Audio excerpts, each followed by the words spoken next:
be brave if you're brave. I'll be brave, but only if you're brave. And it could be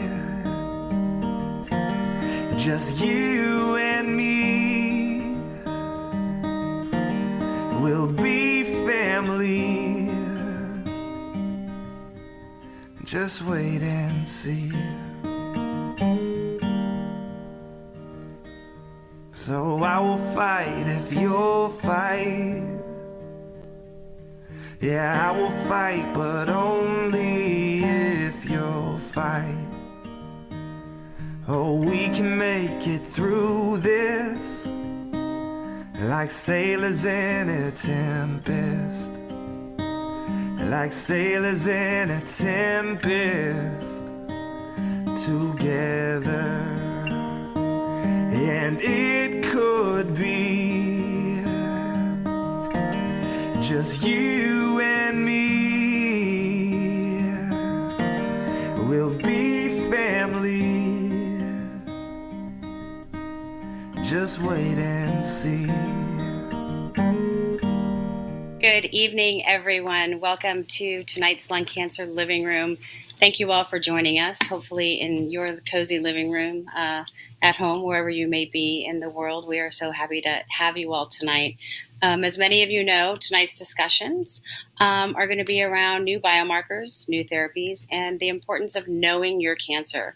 I know those of you who are veterans to GoTo Foundation and especially the living room, you know how we talk all the time about how important it is to know your cancer. So for those of you who might be new, we hope you learn a little something about why we think that's so important tonight.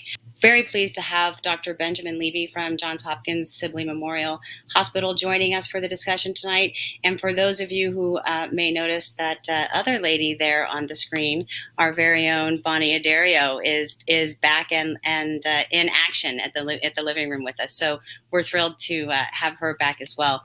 Just hi everybody. I could not be here. I just adore this physician that's going to be teaching us many great things tonight, and miss all of you.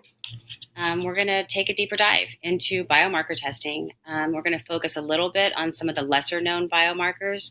But before we jump into that, I want to ask you, Dr. Levy, what exactly is a biomarker? What does that mean? Yeah, in general, a biomarker is any feature of the tumor that allows us to better tailor and select therapies. And biomarkers in this day and age are most commonly, when we talk about biomarkers, we're talking a lot of the times about the genomic features of a tumor, the genetic makeup of the tumor, the DNA underpinnings of the tumor. And what we've learned over the past 5-10 years, right when I started in the field 11 years ago, is that there are a list now of particular genes and cancer, and lung cancer specifically, that if you have a particular gene, you can get a tailored therapy to that gene. And that really is, when we talk about biomarkers, that's what we're most of the time, not all the time, but most of the time when we talk about biomarkers in lung cancer, that's what we're talking about. We're talking about genetic alterations or genes in the lung cancer. These are not genes you're born with. These are genes only in the lung cancer that if you identify them in a cancer, you can potentially offer a patient a tailored, personalized treatment, oftentimes in the form of oral therapies. These are called targeted therapies. And so that's the general meaning of biomarkers in lung cancer. And there's different ways, I know we'll talk about different ways that we can try to identify these genes in lung cancer. Quite often patients are confused when they call our helpline or we're talking to them and we ask them if they've had biomarker testing and they're like, no, but I've had molecular testing, or no, but I've had genetic testing, right? So it is a diagnostic test that goes by many names, which can be confusing. Yeah. So when we're talking about biomarker testing, who should get this testing? Yeah, this is if you would have asked me this maybe even 2 years ago, my answer would be different, which is just so emblematic of the pace of discovery for lung cancer. This day and age, every patient with lung cancer, non-small cell lung cancer, which is about 85% of all lung cancer is non-small cell. That's the most common type we see. And within non-small cell, there's two subtypes.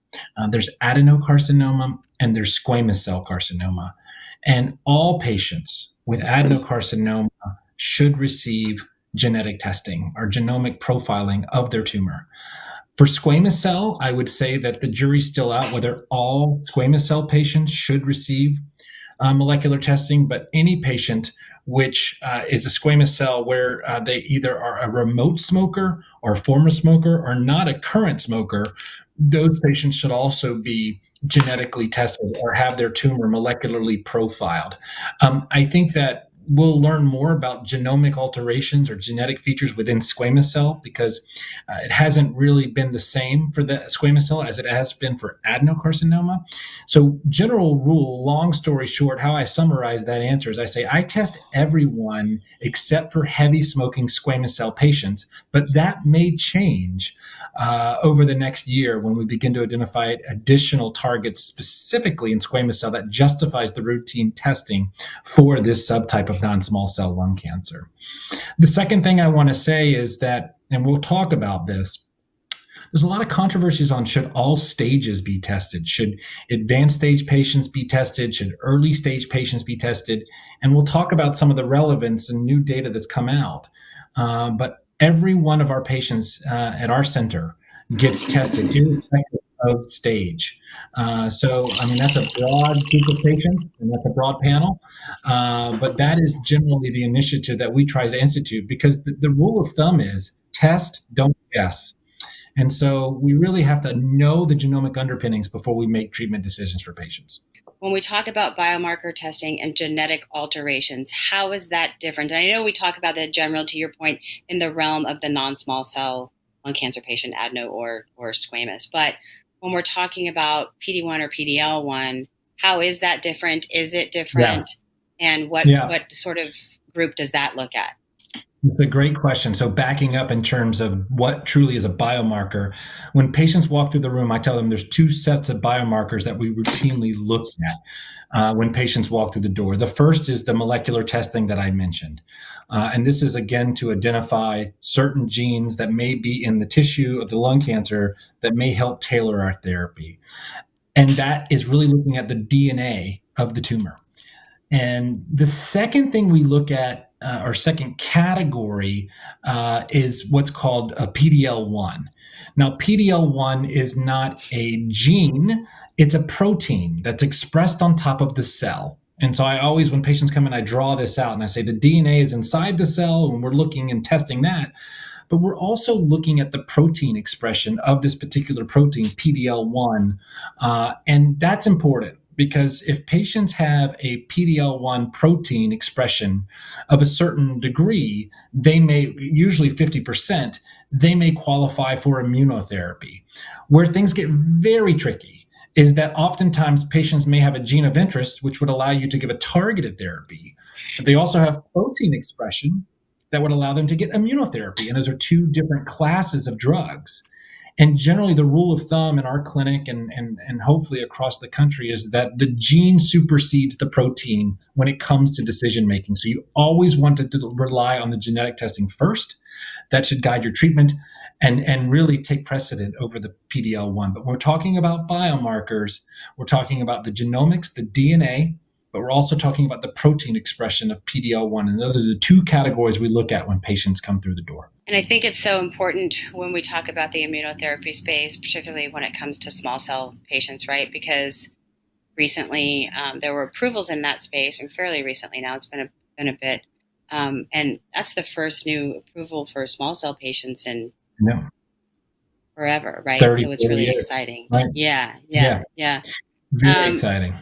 You know, I would like to hear what Ben has to say about these submarkers. You know, you can be an EGFR exon 20 or exon 19 or 18 that can change the program that you put the patient on as well, right? How can we really explain to patients in the simplest form, you know, what to ask for? Because 80% of patients are seen in the community, and not everyone in the community is as knowledgeable as you are. How do we get to the patient to easily ask and make sure they're getting all of the right testing? You bring up a good, so, the point is you're supposed to test all genetic alterations or all genes, and we'll talk about that in a second. But what's confusing, and this is not just restricted to EGFR, but certain genes have subtypes. So not all EGFR mutations are the same. So when you see this common EGFR mutation that's in your tumor, which will allow you to receive a targeted therapy, you actually have to look at the type of EGFR mutation it is, and understand that some EGFR mutations allow you to tailor the therapy to one particular targeted therapy. And some EGFR mutations may mean that you can't give the targeted therapy, or that they may be resistant. And this goes for other types of mutations as well. We'll talk about KRAS, but not, KRAS is yet another mutation that may have an oral targeted therapy that is restricted to something called KRAS G12C. It's not all KRAS mutations, but specifically for KRAS G12C.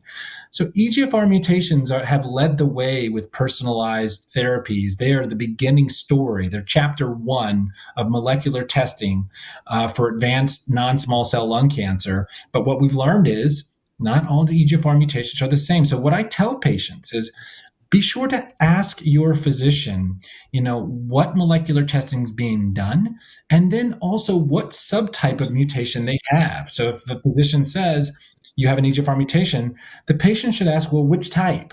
And I think that's important. I also think it's important that the patient, as complicated as the report may be, get their hands on the report and take a look at it so that they can see. It's a very complex field. And even academic physicians are still wrestling with some of the complexity, but it's a call for patients to be their own best advocate, to say, I always tell patients, ask what type of mutation you have, not only just the general mutation, but the subtype of mutation, so that they're aware of it and that they can maybe look into what would be the particular therapy. Because again, some EGFR mutations will allow you to give targeted therapy. Some maybe a certain targeted therapy may work over others. Like exon 20, we have potentially a new therapy that may be available. Some exon 20 mutations that are EGFR are not sensitive to any targeted treatment. So it's very complex. Yeah. One of the things that you touched on that I think is so important, and I know we preach about this all the time, is ask for copies of your results. And they are complicated and quite often not easy for, to your point, even a physician to understand. And I'm gonna plug GoTo for a second and just remind folks out there that even if you ask for these, and if you're concerned about calling your physician or really not getting the detailed information that you want, through our helpline and our Lung Match program, we have trained navigators on board that will walk you through in very simple terms, what the results of those, what that test means. We kind of see ourselves as a complementary addition to what you may or may not be getting from your physician's office. So please don't hesitate to reach out to us for that. And I know we were going to jump into limited and comprehensive, but we did get a question from online saying thank you for discussing genetic testing and recommendations for non-small cell patients. But what are the current thoughts on testing small cell patients, and or what type of research is being done in that area? Yeah, this is just evolving right now in terms of genetic features of small cell. We're just beginning to scratch the surface. And I will tell you, for now, it is not prime time to order routine genetic testing on small cell. We don't yet have the therapies available for patients with small cell, but that doesn't mean that we won't someday. And there's a tremendous amount of research going into this. Small cell may be some new research would suggest that small cell may be divided into 4 distinct molecular subtypes. Whether those 4 distinct molecular subtypes drive particular therapeutic decision-making is still being looked at. I look forward to the day that we have genetic testing routinely for small cell, but right now we don't routinely use it in our clinic. But I hope the day comes soon where we do. Yeah, and I think that points back to, the importance of patients researching and looking into clinical trials, right? Because that's where Absolutely. you said earlier in this conversation, what I'm telling you now is different than what I would have said 2 years ago about who we're testing and what we're testing for, because that is consistently evolving because of patients like you participating in these trials. So I encourage patients to have conversations with their physicians about it. And again, our navigators are able to help kind of navigate clinicaltrials.gov for you based on your treatment history. And we're also big proponents of telling patients about getting a second opinion, because very often, they can get a second opinion with someone like yourself that will work with their community doc in the middle of nowhere and help guide as well to the best possible program for them. Yeah, Bonnie, I can't tell you how many times I've been open and receptive and collaborated with community docs and said, either I have a trial or there's a trial closer to their home that they may be eligible for. We'll help them navigate clinicaltrials.gov, especially patients with small cell, where we're really working on newer therapies to advance the field. This is a time that we have to collaborate with one another to move it forward. And we have to do that scientifically, but we also have to do it clinically with our community partners. So now to the question. What is the difference between a limited panel and a comprehensive panel? And what should we be looking at? That's a great question. I think that this is probably the most critical question you've asked so far is, what's the best way to find out the genomic underpinning of the tumor? And this is one of the most fascinating, fields right now, is optimal ways to test. And I think the old way of testing for lung cancer was through what's called a limited panel, which, believe it or not, required a fair amount of tissue, a fair amount of DNA from the tissue biopsy. And it looked at just 3 or 4 genes, specifically EGFR, ALK, and ROS. Sometimes KRAS. Again, these are 4 genes that are common in lung cancer. And so if you just want to look at the common genetic mutations for all lung cancer, why not just look at 4? And I think what we've learned over the past 5 years is that there's been convincing data and convincing evidence that if you do that, you will miss other mutations that will allow you to deliver targeted therapy or oral therapy. You will miss what we call actionable mutations that you can act on with a pill. And so this has changed the way we think. And over the past, I would say 5 years, we've really made a push for comprehensive genomic profiling, otherwise known as next generation sequencing. That's the buzzword. That's what you need to ask your physician. Has your tumor had next generation sequencing? It sounds like something out of Star Trek. It is not. It is what we do for every single patient that walks through the door. I'm passionate about this. I think that there are platforms, next generation sequencing platforms, that can be done internally, meaning it can be done in an academic institution. But fortunately, there are commercially available assays too that any oncologist can send their tissue out to. And this is standard of care in my mind. Every single oncologist who's treating a lung cancer patient needs to send tissue out to a next generation sequencing or a comprehensive genomic profiling that can capture more than generally 300 genes. That, we're talking usually about 3 or 4 genes. Now we're looking at 300 genes or more. So that's really where we've moved the field, is with this comprehensive genomic profile. And we know by doing that, we should really be able to deliver the best therapy for patients, personalized therapies and targeted therapies, and capturing the genetic alterations. Hallelujah. That's great. Yeah. Thank you. You're preaching to my choir. Yeah. So when we talk about this testing, how is this testing done? Is it required on tissue? I know liquid biopsies have been a big, part of the conversation over the last several years. Is tissue still considered the gold standard? If so, when does the liquid biopsy become a relevant diagnostic? Liquid biopsies are a critical aspect of the diagnostic algorithm for patients with lung cancer. And what this is essentially technology that can pick DNA up in the bloodstream. And what we've learned about lung cancer, and a lot of tumors for that matter, is when tumors grow, they shed cells and they shed DNA into the bloodstream. And if you have technology to do next generation sequencing, genetic testing off the tissue, you could apply that same technology if you were able to capture that same DNA that's shed from the tumor in the blood. And so we now have FDA approval just 2 weeks ago. This is how fast it's moving, to use liquid biopsies for patients with non-small cell lung cancer. And I could go on and on about liquid biopsy. So Daniel, you're going to have to just pump the brakes on me when you're ready for me to stop, because it's really where we have made such incredible strides in diagnosis for lung cancer. The bottom line is that if you just do a tissue biopsy on a patient, even in an ideal world, even in the ivory towers of academic centers, it's not a perfect system. And unfortunately, when you send that tissue off to have molecular profiling done, you're going to miss genes sometimes for many reasons. One is that you may not have procured enough tissue when you did the biopsy, even with a good interventional radiologist or our interventional pulmonologist.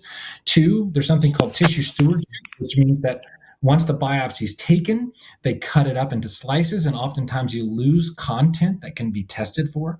So there's a lot of reasons that even in a perfect system, when you do a biopsy, it won't always yield you all the information you need. And then if you look now, here comes liquid, and liquid can supplement the testing from tissue. It essentially is an insurance policy in my mind that you're able to capture the genetic alteration of interest that may be missed in tissue, or you may find it in tissue as well. The bottom line is, if you look at lung cancer patients, a fair amount of lung cancer patients, and you're to do a tissue biopsy and a liquid biopsy at the same time on the patient, the first thing is, number one, the gene that you find in the blood is the same gene you find in the tissue. That happens about 90% of the time. That's intuitive because the tumor is shedding DNA in the blood. You would expect the same result from the blood test as you did the tissue test. More importantly, however, if you look at those patients who do both blood and tissue, the blood will add, it will essentially enable capture of more mutations that were missed in the tissue and increases your yield or chance of identifying that mutation. So in my mind, it's the insurance policy. And we do it on every single patient who walks through the door, every lung cancer patient who walks through the door who's had a tissue biopsy.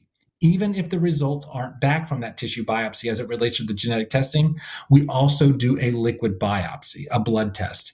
And that's for all the reasons I explained. And in addition, the results of a blood biopsy take around 5 to 7 business days. It's incredible. And you compare that to the results of how long it takes in a tissue biopsy. The results for genetic testing for tissue biopsy take around, at our center, sadly, around 28 days. So you're talking about more a rapid test. It's accurate, and it can often find mutations that were missed in tissue. Now, one small thing I want to say about blood is that blood is not perfect. While if you find a mutation in blood, it's true. There's no such thing as a false positive. And I always tell residents and fellows, blood is truth. If you find the mutation in blood, it's accurate. You can act on it. But if you don't find anything in the blood, it could still be in the tissue. So a blood test by itself is not the best way to go. You need to do both on patients, again, because we have too many genes of interest now where we can deliver targeted therapies, and we need to make sure we capture them. And if tissue is imperfect, we have another platform that can ensure, or at least aid, in the detection of some of these genes of interest. It makes sense, I think, for most people, that if you find it in the blood, it's because it's in the tumor is shedding off those tissues into the blood, and we found it. What might not make sense to a lot of folks is, I'm going to use a big word in case you hear it in your doctor's office somewhere, but heterogeneity. Can you explain what you touched on it, but can you explain it in a little bit more detail about what that means? Yeah. So heterogeneity is another concept in lung cancer that's evolving, which is essentially that if you take if the lung cancer is, let's say, a baseball, I would say that 90% of that baseball harbors the same genes. However, 15% of it or 10% of it, whatever, doesn't have the same genes. And that's what's called tumor heterogeneity, for one. So unfortunately, if the needle is that tissue biopsy that goes in is and the needle's in that 10%, you're not going to find that gene of interest because the gene is only in 90% of the cancer cells. Cancer cells are smart and complex, and you have this ball, this tumor, it's not all identical cells. We think of it as is, but we know there's some heterogeneity in there. And so that heterogeneity is sort of a hallmark of lung cancer, but unfortunately poses challenges for us, because if that needle goes into the wrong place and it takes a bunch of cells, you may have hit the wrong group of cells, and thus you've missed the gene. However, enter blood. The idea is that all of those cells are probably shedding DNA. And so the liquid biopsy is able to capitalize on heterogeneity and identify all the mutations, whether it was coming from the 90% or the 10%. The concept is all those cells shed into the bloodstream. So you're able to accurately capture those mutations. And that's what's, what we call, spatial heterogeneity, where we're able to capture it. The other thing that's important is that if you have a lung cancer and then you have another spot in a lymph node and maybe another small spot in the adrenal gland, technically all of those spots are going to shed DNA into the blood, and you're able to capture them by a simple blood test, because again, you're capturing everything that's shedding, which is a little different than capturing just the area where the needle was located. And that's why a blood test can capture or really encapsulate all that heterogeneity within 10 cc's of blood. Sounds like science fiction, but we're here. It's now, and it's here to stay, and it's FDA approved, and I couldn't be more excited.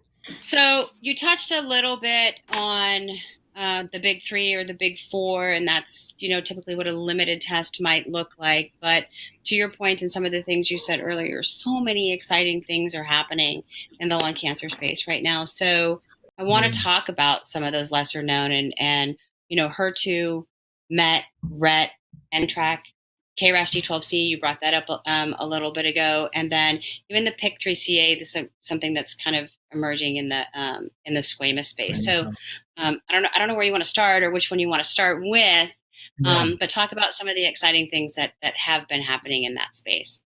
Yeah, I wish we had 3 hours because the list gets longer every day in terms of, we've had something on the order of 5 or 6 drug approvals in lung cancer in the past 6 months. So it's just insane.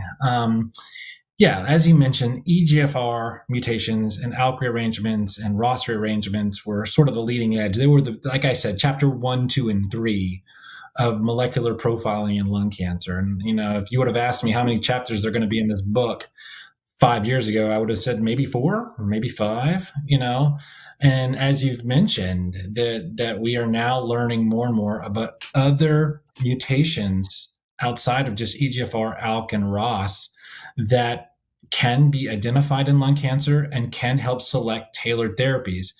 And the nice thing about this is that the mutations are mutually exclusive. It makes it easy. If you have one, you don't have the other. So you never have 2 mutations. It's a nice story. It's a clean story. And oftentimes this is represented pictorially by a pie graph, and every slice of the pie is a different mutation. So as mentioned, EGFR, ALK, and ROS, chapter 1, 2, and 3, but we've got about 6 other chapters. Some of the more are less common, but still there. There are a lot. These are less common than EGFR, but certainly I see a ton of these patients. So looking at things like RET rearrangements. RET rearrangements are the new darling child for lung cancer. The RET rearrangements are around 1 to 2% of all lung cancer. If you can identify a RET rearranged lung cancer, we have have a new drug approved called selpercatinib. It's an oral therapy. It's well tolerated. It's exquisitely can attack the tumor. It elicits responses for patients who have brain metastases, so it crosses the blood-brain barrier. And that drug is approved recently. We have another drug called pralsetinib for rearranged lung cancers.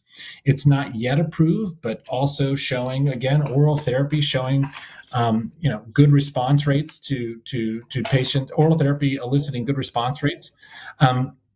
Outside of RET, then you have other mutations called MET exon 14 skipping mutations. I'm happy to say that again, MET exon 14 skipping mutations. Yes, there's a mutation called that.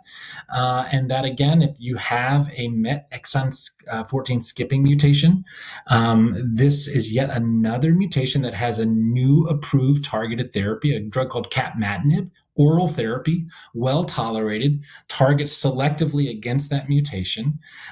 Other mutations like NTRK fusions. NTRK fusions are an interesting story. It's a very rare in lung cancer, but we still find them. The interesting thing about NTRK fusions is that they are seen in other tumor types, and they're common in rare tumors, and they're less common or infrequent in common tumors. And the trial that basically got the drug larotrectinib approved was an interesting trial design. It was an umbrella trial design that essentially looked at NTRK fusion patients irrespective of where the tumor was, what type of tumor you had, and every patient got larotrectinib. And again, this is another approval that we have. And then two more that I want to mention. The first is HER2 mutation. This is a biomarker that we know is relevant in breast cancer. And we have many drugs approved in the breast cancer world that are HER2 positive, at least by a different type of assay. But HER2 mutations are now found to be relevant in lung cancer. And we had data just 6 weeks ago, 2 months ago. So 8 weeks ago at ASCO, looking at a new drug called trastuzumab deruxtecan. It's a new class of drugs for lung cancer. It's an antibody drug conjugate. It's an infusion, but it specifically targets patients that have HER2 mutations. And again, giving this drug, it looks really good. The drugs elicit meaningful responses. They're well tolerated. And then finally, KRAS G12C.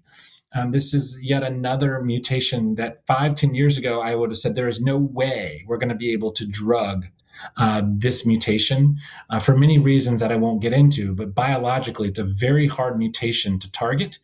And we know that for patients with KRAS G12C, there is not yet a drug approved, but there's a drug that's moving fast, an oral therapy that can, again, elicit meaningful responses and really change the way that we think about KRAS mutations because they were thought to be so undruggable. So for many of these ones that I mentioned to, we have approved therapies. For HER2 mutations, trastuzumab deruxtecan is not approved yet. For KRAS G12C, the Amgen drug, Amgen 510, is not approved yet. But I think it will be in the next 6 to 12 months.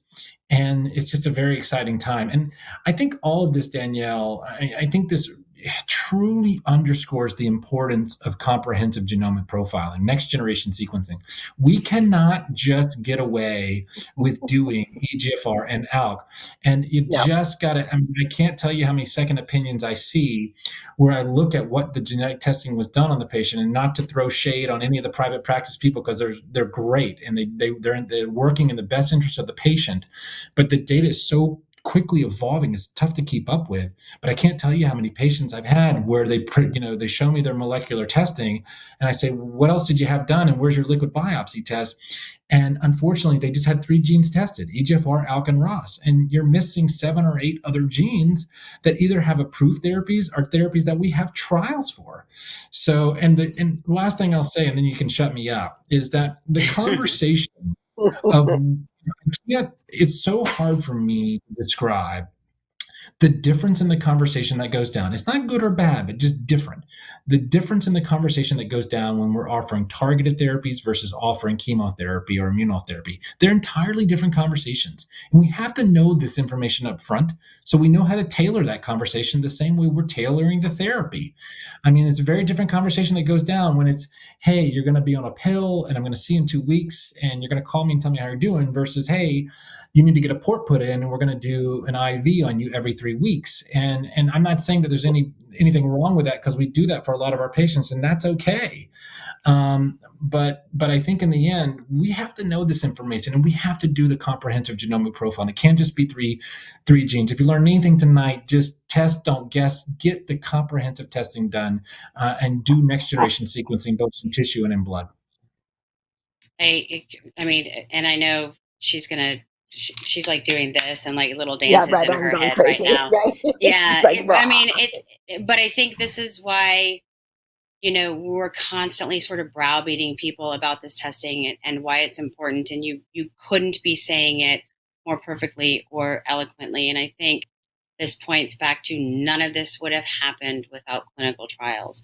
Even if there's not a drug available currently or a target based on what your biomarker testing shows, there might be something in clinical trials that is showing huge promise. And that might be your best first line treatment, right? As opposed to, sitting in the infusion chair. So yeah, and can I just say one thing so about clinical important. trials before we move on? Yeah. And that, people think like, well, if I'm going to a clinical trial, I have a 50% chance of being a guinea pig. And what I tell patients is that couldn't be further from the truth. All of our trials generally don't have a placebo arm. All the trials ensure the delivery of the therapy being tested. And I just want to be very clear that, people think clinical trials are a bad word, or that you're at the end of the line, or that there are no other options. And it couldn't be further from the truth, given all the science that we've really, truly tried to leverage and all the drugs that are available. Most of the trials now are designed specifically for patients that does not involve a placebo or control arm. So you're 100% assured of getting the drug of that we're testing. And this is interesting because I think, I know on the helpline we get this question a lot. Should targeted therapy for METC exon 14 be used when on IO, Keytruda and Alimta maintenance that is currently working? So should they switch to a targeted therapy if their IO is working? This is such a great question, and one I get this all the time too, and I think we're still trying to learn, and I won't try to delve too much into the data because we actually have some data on this. I think for patients that, my strategy is always to try to, I'm a targeted therapy guy, so of course I'm going to say this, but my strategy is always to give the targeted therapy first. However, patients like with med exon 14 skipping mutations, the target therapies haven't been available until about 4 weeks ago. So any patient who's on a chemotherapy, immunotherapy regimen is doing well, I probably would not switch them. I would keep them on the immunotherapy, chemotherapy regimen until A, they weren't tolerating it, or B, they had experienced disease progression. And then when that happened, I would consider a targeted therapy. I think the one complicated nuance of all this, and I'm so sorry we don't have too much time for this, is that there may be some toxicity challenges when you start with immunotherapy, or a patient who's on immunotherapy who then gets targeted therapy. And there's some overlapping toxicities that can occur. And so what I do say is that you at least try to give a 2 to 4 week washout from the immunotherapy, meaning you at least wait 2 to 4 weeks, if not longer, to deliver the targeted therapy after the last dose of immunotherapy. And that's a whole nother area that's evolving in terms of the overlapping toxicities and why patients get this when they start immunotherapy and then get shifted over to targeted therapy. Going back to some of the lesser known biomarkers and what we were talking about and some of the approvals that have happened already, and some exciting things happening still in trials, can we expect, or can our community expect, the same thing will happen in these mutations as happened previously in EGFR, ALK, and ROS1, where there are second and third generation drugs that will be coming out? It's a great question. So the rule of thumb is always, you start with a targeted therapy, and it works really well. And unfortunately, at some point, the cancer may grow. And the question is, well, what do you do next? And this gets to the idea of understanding mechanisms of resistance, or that's a very complicated phrase of basically saying that, the tumor has outsmarted the drug. So what are you going to do next? And why is the tumor outsmarting the drug? And what are the mutations at play? And what is happening? Once we start to understand the mechanisms of resistance, then we can develop these next generation drugs that work specifically against these resistant mutations. So you start with one oral therapy, taking something like ALK rearrangements. ALK rearrangements, generally you start with alectinib or brigatinib. You give the patient that drug, and hopefully they do well for a very long time. But if they don't and they develop cancer growth, this is where lorlatinib has really come into play, because we know lorlatinib is very active against one of the most common mutations that causes resistance to alectinib. So that is what is being applied across each gene. You start with the drug, but then when the drug stops working, you understand why it stopped working, and then you develop additional new agents against those resistant mechanisms. And so, yes, I think we will come to a point where it will all be about sequencing. I mean, that's the whole goal, is sequencing therapies. And I always tell patients, I go, what am I going to do next? And I say, we will probably move to this drug, but in 2 years, my answer is going to change, because there's going to be another drug that I can't even know right now. That's and right. that's it. You try to get the patient to the next new drug, and that has been the most rewarding part of this field for many of us who are involved in the research. We've talked about biomarker testing. In the early part of this conversation, we talked about who typically would get tested, and it's typically the late stage patients who would have this testing. But some really exciting things came out at ASCO around the ADORA trial. And this is the biomarker testing in early stage patients. Can you talk a little bit about what the data is that's been coming out of this trial, what it currently means, but sort of, I guess, the footstep it is into this whole entire other space where we really are looking at this biomarker testing in the earlier stage patient where historically it wasn't done? Yeah. So we know, just kind of create context, we know that in the EGFR world for advanced stage patients, that a drug called osimertinib is the standard of care. And osimertinib has outperformed all other drugs in advanced stage disease for EGFR mutant lung cancer. And I guess the question is, for this drug, as well as all other drugs that target specific mutation, is can we carry the information we've learned in the advanced stage and apply it to early stage that potentially can lead to more cures? And so, building on the science in the advanced stage setting, this was a trial that looked at patients that had removal of their tumor. So they were technically cured by surgery. So these are early stage patients who had disease confined to the lung or regional lymph nodes. The tumors were removed for curative intent. All of the tumors had EGFR mutations. And the standard of care for patients like this is generally chemotherapy. So the trial allowed physicians to deliver chemotherapy first for any patient they thought should get chemotherapy. Chemotherapy does improve survival. It improves survival based on the data anywhere from 5 to 15%, but we always offer it for any patient who's a stage 1B or higher. So in this trial, they did allow patients to receive chemotherapy for 4 cycles afterwards, and then patients were randomized to osimertinib versus placebo. And I talk about trials that don't have placebos, but remember, this study was designed, the placebo was the control arm, and that was the standard of care. I mean, that was really all there was. So the only way to definitively answer whether adding osimertinib after chemo, or for some patients didn't get chemo, did anything in terms of improved outcomes, you have to compare it to whatever the standard was, and whatever the standard is, which is nothing right now. And what we saw was patients were allowed to receive osimertinib for up to 3 years. And so incredibly, the trial had to be stopped prematurely because the benefit was so great that they had to stop it. And the question that the trial was trying to ask was, patients who are EGFR mutated, who have surgically removed, that had their tumors removed, do they have any benefit in terms of outcome if you give 3 years of an oral targeted therapy? And impressively, there was a massive improvement in an endpoint called disease-free survival, which is basically a composite endpoint of either recurrence of disease or death. And what they saw essentially is that there was a huge benefit in disease-free survival, meaning patients who got osimertinib were much less likely to experience either recurrence or death. In fact, 83% less likely to experience recurrence or death versus receiving nothing, which again was the standard of care. I think because the magnitude was so significant, it took us all a little off guard. I think the data was going to be presented at ASCO, and we thought, gosh, is this going to be worth the change in practice?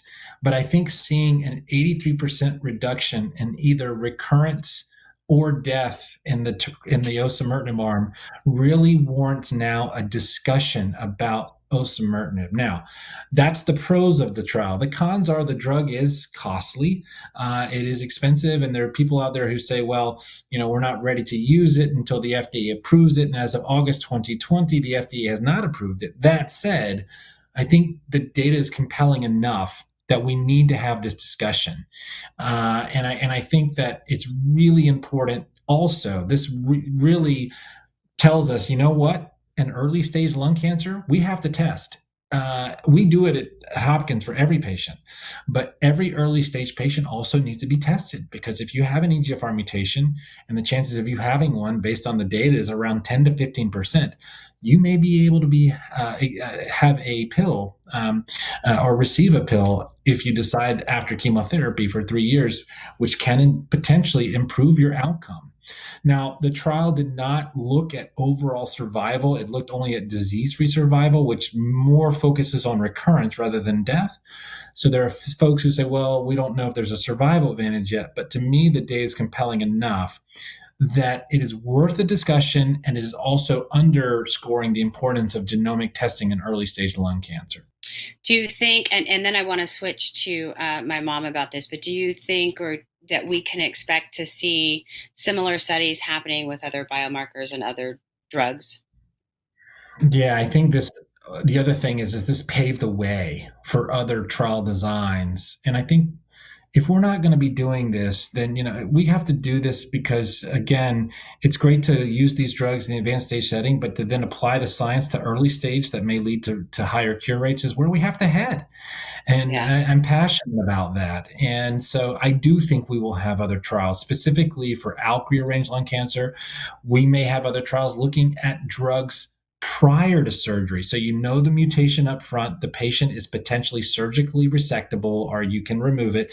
And rather than do the surgery right away, give the targeted therapy first and then go on to surgery. And there's actually a cooperative group trial looking at this right now. So I think that we've learned too much in the advanced stage setting not to apply the science in the earlier stage settings, and I think this will improve the outcomes for our patients. That's great. I want to switch to the pretty lady on your right on my screen, because I know she's got a lot to say about this trial and how excited she is and what this could potentially do for biomarker testing as a whole. Yeah, because, for many, many years, patients who discovered their cancer early, for whatever reason, whether they had CT screening or they found it accidentally, they were, referred to a surgeon, tumor or lobe removed, and told they're cured. Everything's good. We need to create a standard of care for these patients to let them know that, a good percentage of people that have surgery for early caught lung cancer recur, and it's a big group of patients, and this trial is bringing this whole issue to light, and I'm personally very excited about it, because we have to work with all of these patients, and I think it's criminal for a patient to be told they're cured only a year later to find out their cancer has come back. Yeah, I would agree. And I think that's so important, Bonnie. As much as we've tried, and I mentioned, chemotherapy only does so much. And yes, we can cure patients with chemotherapy, but to have this therapy in our hands and be able to dispense it and potentially lead to cures is where we need to go. And for what if it's a worth, I've already, when I first saw the data, I was taken aback by how this can't be true. And then you digest it and you look at it and you talk about it with colleagues. And, I've already offered it and the drug is not yet approved, but, for what it's worth, I'll put my nickel down. I've already delivered it to 3 patients. Make sure you get comprehensive genomic profiling done.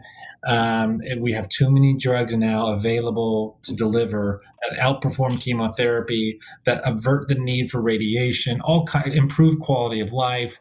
We really need everyone to be doing. There's so much confusion out there, so just really advocate for comprehensive genomic profiling, next generation sequencing. Thank you, thank you, thank you. Testing. Love it. For those of you out there who may be having trouble getting access to the testing, again, please call our helpline because we can help you, to try to gain access to that testing among the many other things that we do. So with that being said, I want to give a huge thank you to Dr. Benjamin Levy, who not only is someone that we go to consider to be key opinion leader in this space, but a friend. So thank you so much for yet again coming out, participating in a living room, and help us to get the most important information out to the patients when they need it.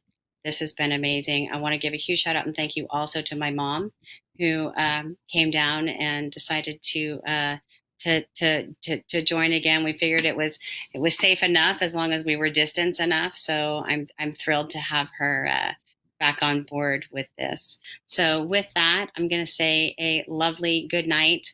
Thank you all for joining, and we hope to see you next month.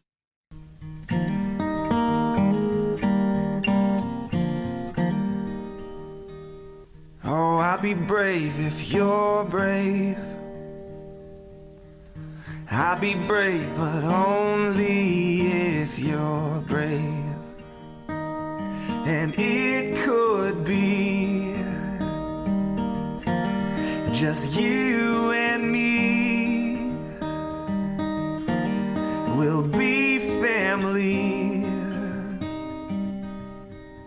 Just wait and see. So I will fight if you'll fight. Yeah, I will fight, but only if you'll fight. Oh, we can make it through this like sailors in a tempest. Like sailors in a tempest together. And it could be just you and me. We'll be family. Just wait and see.